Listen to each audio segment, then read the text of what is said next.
Bonjour, mon nom est Claire de Courte Pointe Claire. On m'a souvent demandé le secret derrière l'étoile de Bethléem.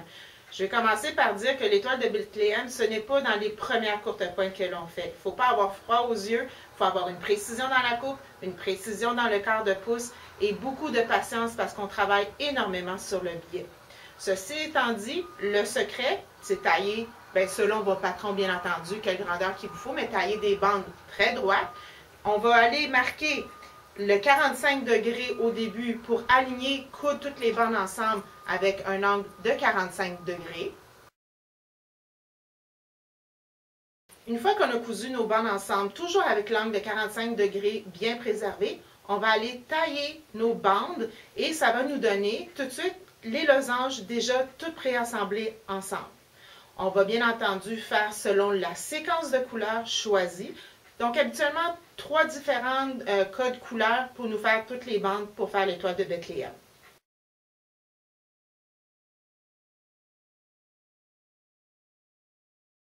Par la suite, et c'est là que ça se complique, il faut coudre les bandes ensemble. Et on va aller épingler pour s'assurer qu'on a toujours la bonne précision au niveau des sections. On va aller se faire l'équivalent d'un grand losange avec nos codes couleurs toujours respectés.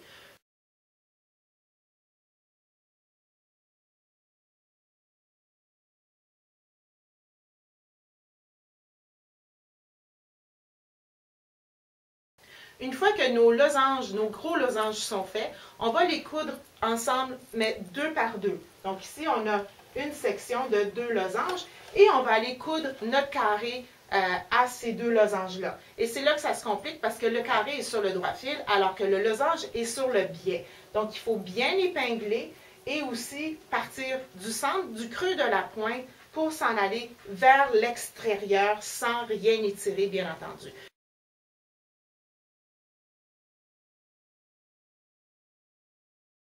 Une fois qu'on a donc nos 4 morceaux de fait, on peut donc ensuite aller les coudre ensemble et rajouter le dernier morceau qui est le carré ici. Donc, de la même façon, on va aller rajouter par le creux et s'en aller vers les extrémités sans jamais étirer le tissu et l'étoile centrale est donc complète.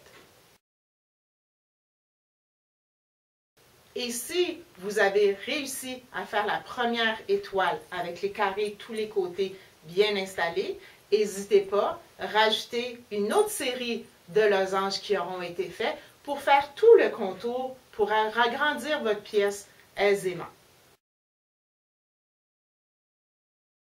Donc voilà la façon de faire l'étoile de Bethléem. Bonne chance à toutes celles qui veulent en faire une.